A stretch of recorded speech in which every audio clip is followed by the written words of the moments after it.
maduati ikhiwani, wanaoongoza umma ubaki kwenye amani, wakifundisha elima hadithi na Qur'ani, lengo husende mrama. Wa inna fil jasadi mudghatan idha salahat salaha al jasadu kulluhu wa idha fasadat fasada al jasadu kulluhu ala wa hiya al qalbu. Mtume anasema sallallahu alaihi wasallam, jueni na tambueni, hakika katika mwili wa mwanadamu kuna kinyama. Kinyama hicho kitakapotengemaa kikawa kizuri, kwa maana yake na mwili nao wote unakuwa mzuri. Lakini kinyama hicho kitakapokuwa kimeharibika, basi na mwili wote umeharibika. Bila shaka kama tumezungumza ndugu watazamaji, ni kwamba hii Qur'ani, na baada ya kuwa tumezungumza au yamezungumzwa, mashekhe wamezungumza jinsi gani Qur'ani imetibu maradhi ya moyo, lakini kuna sababu.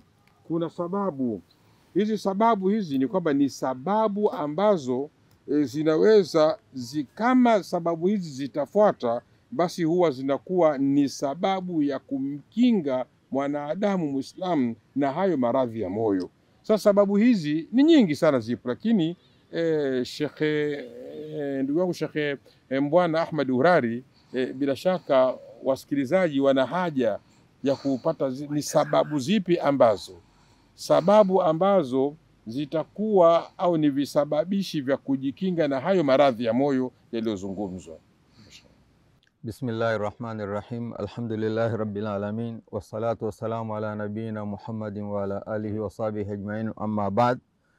Nakushukuru mwenyekiti wa kikao hiki kwa fursa hii ambayo umenipatia, na kabla sijaelezea sababu, nadhani ilikuwa ni vizuri kama ilivyoelezwa awali kwamba moyo unaugua kama vinavyougua viungo vingine, na kuugua huku ni Allah mwenyewe subhanahu wa ta'ala amekutaja katika Qur'ani kwamba moyo unakuwa unaugua na unakuwa na ugonjwa.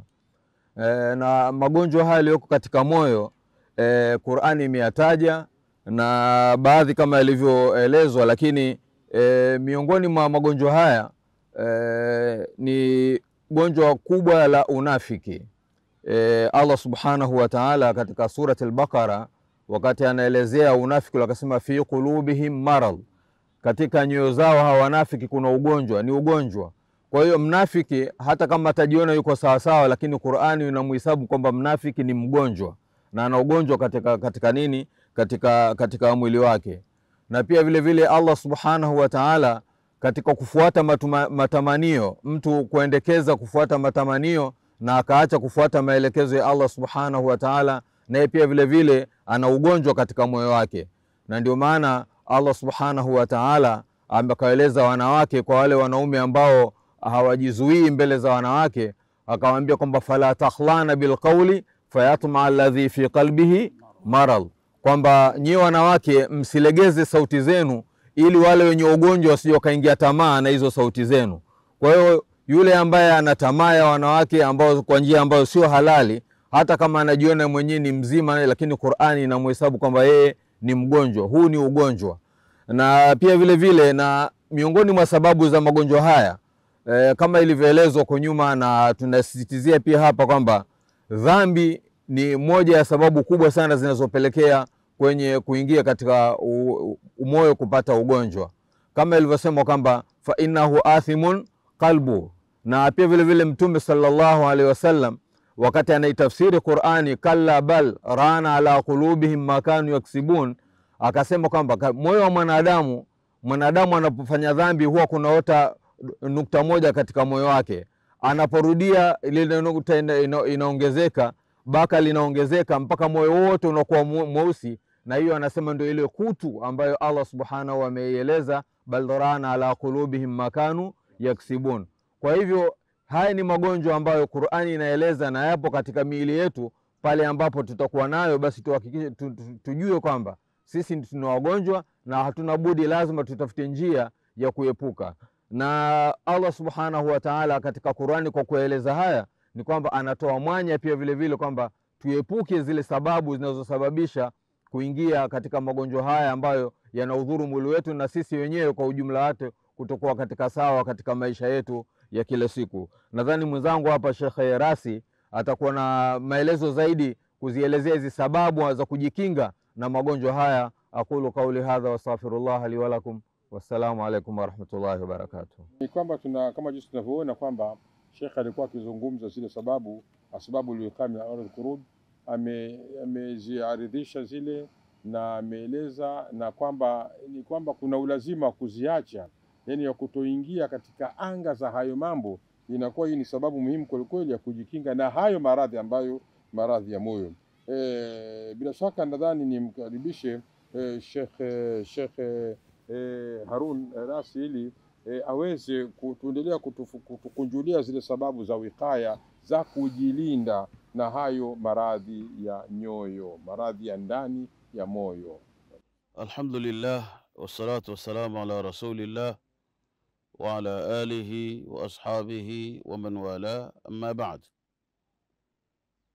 Ikiwa bado tuko katika kuendelea na kipindi chetu hiki ambacho shiari yetu kubwa kwamba Qur'ani ni manhaj ya uhai wetu. Kwa kuwa Qur'ani ndiyo manhaji ya uhai wetu, tunaendelea katika kuzungumzia miongoni mwa sababu ambazo zinakuwa ni wikaya ya maradhi ya nyoyo. Sheikh wangu Sheikh Mbwana Allah yahfadhu ameeleza katika yale ambayo aliyoeleza kuhusiana na sababu za kujikinga na haya maradhi ya nyoyo. Mimi napenda kuongezea kwamba miongoni mwa sababu za kujikinga na maradhi ya nyoyo ni ibtiadu an kulli ma yufsidu alqalb, ni kujiweka mbali na kila lile ambalo linapelekea kuweza kuharibu moyo, min almaasi wadhunub, iwe ni katika maasiya na madhambi yote ujiweke nayo mbali.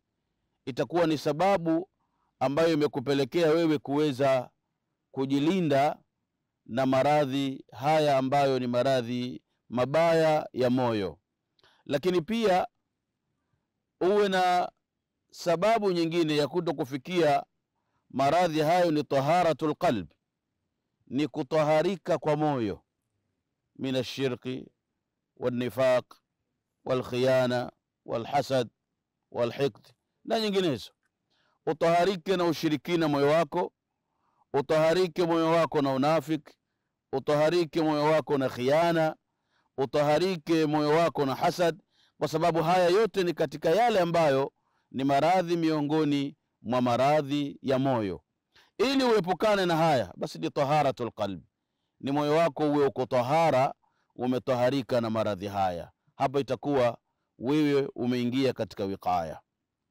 Lakini pia kitu kikubwa kabisa ni al-ikhlas. Ikhlas ni kitu kinachobeba katika kila kitu katika maisha yetu, ikiwa umemtegemea Allah subhanahu wa ta'ala, umemwelekea yeye, basi huwa ni kinga ya kujilinda na ushirikina, kujilinda na unafiki na kujilinda na mingineyo katika maasiya. Lakini pia katika sababu za wiqaya min amradhil qulub ni husnul mutabaa, ni uzuri wa kufuatisha matendo yaliyo mema, yani matendo mema uwezidi kuyafanya. Kila unapofanya lililo jema, basi linazidi kukuweka mbali na yale maradhi ambayo ni maradhi ya moyo. Kwa hiyo husnul mutabaa, uwe ni mwenye kufuatilia katika mambo yaliyo mazuri ili ujiepushe na maradhi haya ya moyo. Lakini pia katika sababu ya kujiepusha na maradhi ya moyo ni mujalasatul akhyar, ukae na watu wema. Unapokaa na watu ambao ni wema, watu wale siku zote watakuelekeza wewe katika ya kheri, watakuonyesha katika wema, kama vile tunavyoona katika hadithi ya Mtume sallallahu alaihi wasallam kwamba mtu ambaye amekaa na mtu mwema basi ni sawa na mtu ambaye aliyekuwa amebeba manukato, kwa sababu yule mwenye manukato ima atakuuzia, au anaweza ataka kupaka ukaondoka na harufu nzuri.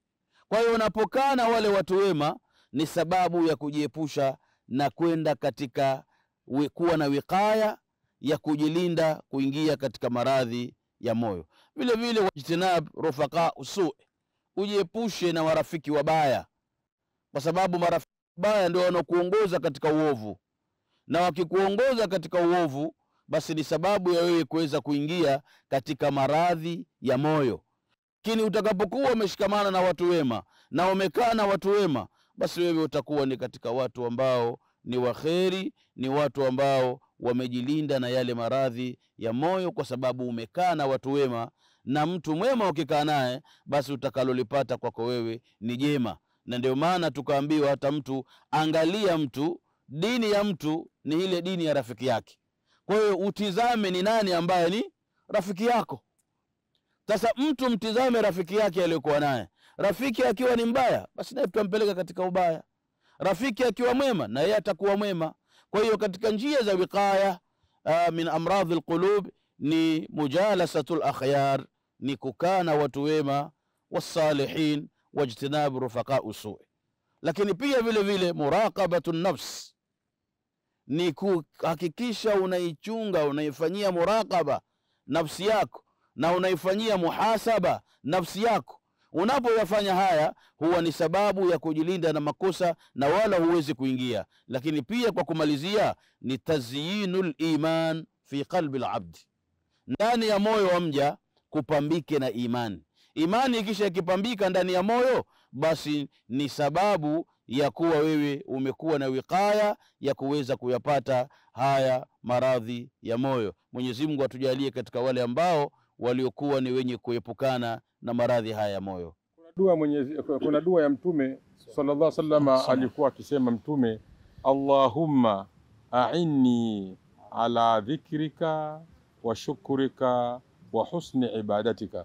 Sheikh Taha Suleiman Bani, hii dua ya Mtume za kuwa ni sababu inaweza ikaingia katika sababu za kujikinga na maradhi hayo. Dakika mbili tu Sheikh, dakika mbili kakaangu. Bismillahirrahmanirrahim. Alhamdulillah wassalatu wassalamu ala rasulillah wa ba'd. Ukweli ni kwamba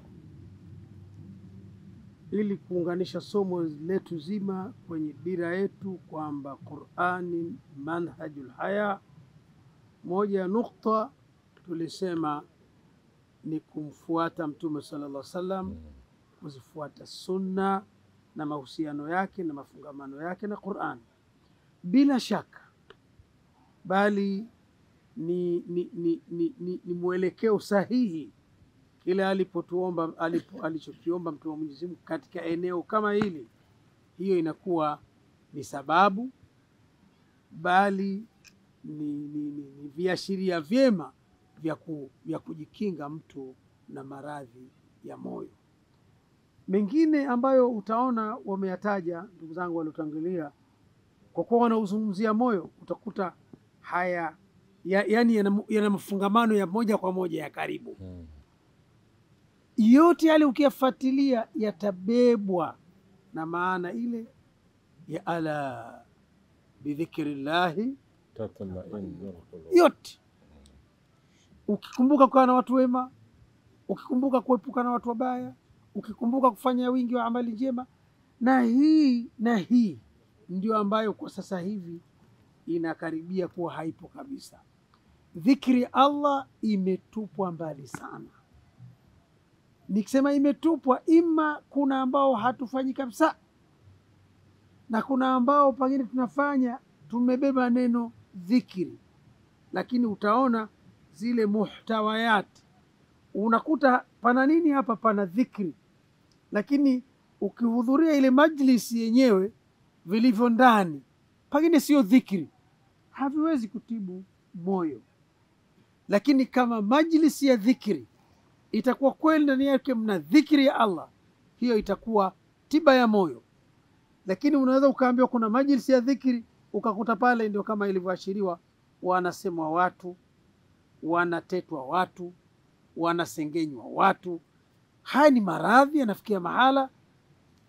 Kwenye hii nukta ya hadithi aliyoashiria al-akhi Sheikh Mbwana, Allah muhifadhi. Ikifikia kuwa ni rana, moyo wote umekava kutu, hapo unahitaji kwa kweli msasa, tena ule wa namba 120 unaweza kukwaruza vizuri, ipatikane sasa tazkia. Kad aflaha man zakkaha wa kad khaba man dassaha. Hii das alqulubi katika maovu ndio iliyotengeneza magonjwa chungu mzima. Haya yanotajwa, metaja nifaq, metaja hasad, metaja kibri. Ukiangalia hayo yamerandana, yakiwepo haya hayakutibika, yanatengeza mingine, yakikosekana haya matibabu yake yanaambata mingine, lakini yote hayo yatabebwa.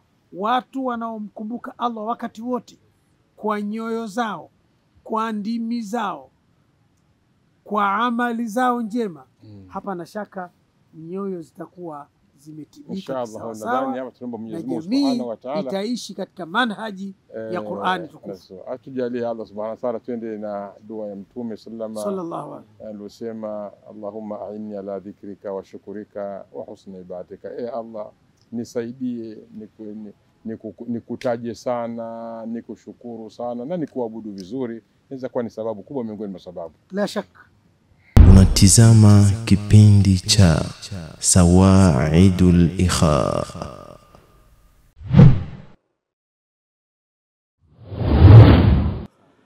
Ni kazi ngumu kiasi ambacho nakumbuka mimi kuna kipindi aliniondoa pale madrasa, alikuwa ni mzito wa kuhifadhi Qur'ani. Labda alihisi naogopa watu, akanichukua kanipeleka ufukweni kule.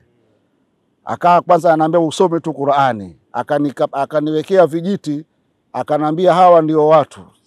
Sasa hawa ndio nataka usome Qur'ani, wakusikilize Qur'ani. Sasa wakati ninasoma watu wanapita, ni sehemu ambao wanatoka Kwale wanaenda Veru, wanaenda Monga na maeneo mengine kupitia ufukwe. Sasa watu wakifika pale wanasimama katika kunishangaa kule, na yeye ameshika fimbo yake, akanambia ukitetemeka na ukikosea basi nitakuchapa. Basi kumbe sikufahamu kwa nini aninipeka pale, akanikia vijitu ufukweni. Kumbe lengo lake ilikuwa watu wakipita lazima watasimama, ambao sasa wale watu mimi siwa hatufahamiani kama wanafunzi wenzangu. Sasa kiasi ambacho kwa wale watu walivyosimama wakanipa ule uzoefu wa kuwa sasa najiamini mpaka nilivyojiamini kama mara 3 hivi, akanirudisha darasani kama baada ya mwezi hivi. Sasa usome Qur'an, umehifadhi mbele ya wanafunzi wenzako uliokuwa umezoea, kwa sababu kule walipita watu hujawazoea na ukasoma vizuri. Sasa hapa nataka usome vizuri. Alhamdulillah, nikaendelea na uhifadhiji wa Qur'ani ule juzuu ya 30, 29 mpaka na 28. Ikawa nimekwenda vizuri sana katika kuhifadhi Qur'an. Na hiyo ndio mbinu ambayo mashekhe wa zamani walikuwa nazo. Naam, walitumia. Mashekhe hata sasa hivi walimu wana mbinu zao za kumsoma mwanafunzi ili waweze kumsaidia. Shekhe, wakati unaanza kusoma Qur'ani hapa tumesikia sauti ambayo ni maarufu watu tunaisikiliza. Al-Khudhaifi. Naam. Imamu wa msikiti wa Mtume bila shaka. Naam. Hii sauti kwanza tuambie kwa nini umechagua kusomea sauti hii, ama na wewe pia ni sauti yako ya halisi hivi? Mimi kwa kweli tokea kabla sijapata safari ya kutoka Kwale kuja kusoma Al-Haramaini, nilikuwa namsikiliza sana Sheikh Hudhaifi na Sheikh Shurem. Lakini kawa mapenzi yangu mimi ni sana katika kumuiga Sheikh Hudhaifi tokea niko Kwale, na hata nilipokuja Al-Haramaini ikawa ni sauti yangu ninaitumia hiyo, na nashukuru Allah niliendelea nayo hiyo mpaka ikawa sijaizoea hivyo na sijampata hivyo, lakini ni Sheikh anajua kabisa huyu ni Hudhaifi. Kwa sababu hata nilivyokuwa safari yangu kwenda kusoma mamlaka kule, nilivyoingia darasani huwa kila darasa tunahifadhi juzuu moja, juzuu ya kwanza mpaka juzuu ya 8. Kuna mustawa wa kwanza, juzuu ya kwanza, mustawa wa pili, juzuu ya pili. Sasa ikawa pale tunakutana wengi, mchanganyiko, kwa mfano wa Tanzania, wa Nigeria, wa Arabu wenyewe, watoto wa Kiarabu. Kwa hivyo ikawa mwalimu anatupa tusome Qur'an, na mimi nikawa naisoma Qur'ani kwa kumuiga Sheikh Hudhaifi. Basi ilikuwa daktari yule Misri ikawa anasema kuanzia leo itakuwa wewe katika ile hizbu tunaihifadhi, kabla hatujasoma itabidi wewe usome.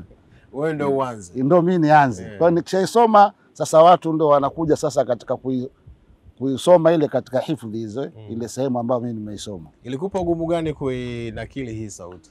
Kwa kweli ina ugumu mkubwa kwa sababu sijachukua muda mfupi, bali nilikuwa ni muda mrefu sana, kiasi ambacho naweza nikasema kama nilivyokuambia, tokea niko Kwale miaka ni mdogo, ninakuja mpaka nikafika hatua hiyo, nikaja mwaka 89 90 Al-Haramaini, nikasoma pale, nikamaliza tena Al-Haramaini Thanawi, bado ikawa ni muda naendeleza. Lakini nilipofika mamlaka, nikifika Madina huwa napenda sana kwamba kwenye swala awe siku hiyo yuko Sheikh Hudhaifi, basi na enjoy pale kidogo, ninachukua baadhi ya vitu namna hiyo. Nikushukuru sana Sheikh, Allah kulipe kila la khairi, Allah azidi kukuweka tuweze kupata mambo mazuri kutoka kwako. Elimu kubwa unatupa sisi ambao tunachipukia katika kuisoma dini. Allah kuhifadhi Sheikh. Na mtazamaji, kwa nukta hiyo hatuna la ziada. Endelea kutazama kipindi hiki cha Sawaid Likha hapa Africa TV. Kwaheri. Unatizama kipindi cha Sawaidul Likha.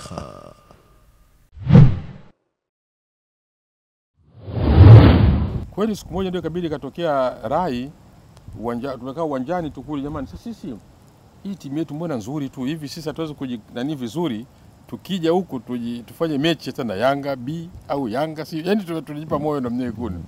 Kweli kuinawezekana, lakini ikaja fikra vile vile kwamba kwani tusiwe na umoja wetu.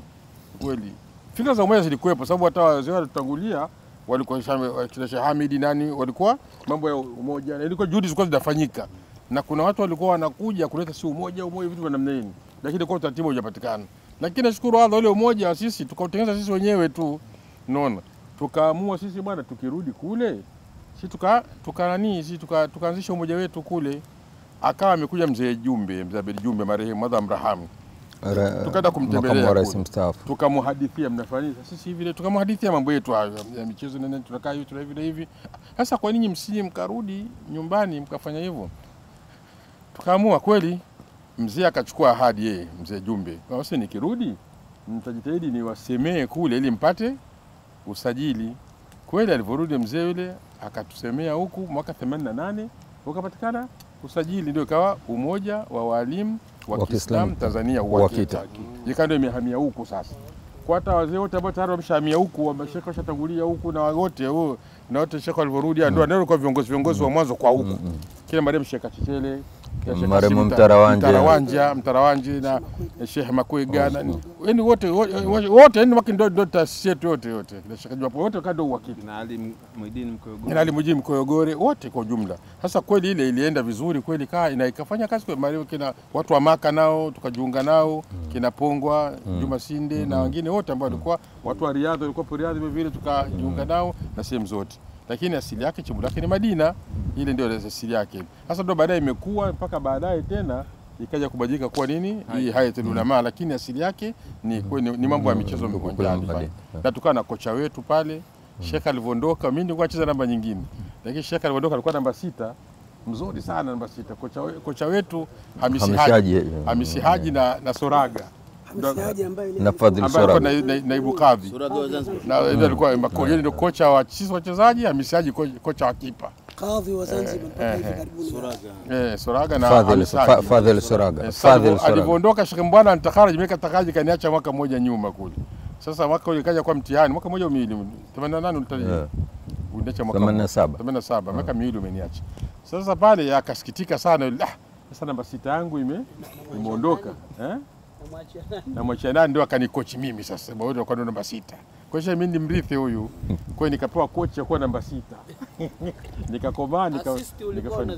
Nilijitahidi. Sasa ndio ilikuwa sababu lazima hiyo namna hiyo utafanya hizo. Maana ilikuwa ninacheza zangu mimi mbele kule, sasa mbele. Nikabidi nirudishwe nyuma sasa niwe namba 6. Kwa sababu ya nini ya kuzani hivi. Namba 6 pale. Kawe mapambo, yani watu kama vile ndio. Kwenye ndani ya Ramadhani hii kwa sura hiyo mnapaswa jamii fahamu Qur'ani inasema nini kuhusu michezo. Sawa. Michezo haikatazwi, isipokuwa michezo hiyo na ichukua uhalali na nidhamu na misingi ya Qur'ani. Haina magomvi. Basi hilo. Kwa hiyo ni kweli jambo hili jamani. Kweli tunafurahi kufikia hapa, hadi ile ilitufikisha hapa. Tunashukuru Mwenyezi Mungu kwamba bado tuko pamoja na tunaendeleza dawa yetu vizuri, lakini kweli asili pale pale. Unatizama kipindi cha Sawaidul Ikha. Familia kwamba man raqi. Raqi hapa ni mudawi, tabibu. Yani mganga au tabibu gani anaweza leo akamnasua na hali hii ya umauti. Hapo nimeleta aya hii kutaka kupata lile neno ruqya, kwamba pia katika Qur'ani pia limekuja raqi kwa maana mtabibu au mganga anaweza akatumia hiyo. Ruqya katika sheria imegawanyika katika sehemu mbili. Kuna ruqyatu shar'iyya, halafu kuna ruqyatu muharrama. Kwamba kuna ruqya ambayo ni ya kisheria na kuna ruqya ambayo imeharamishwa.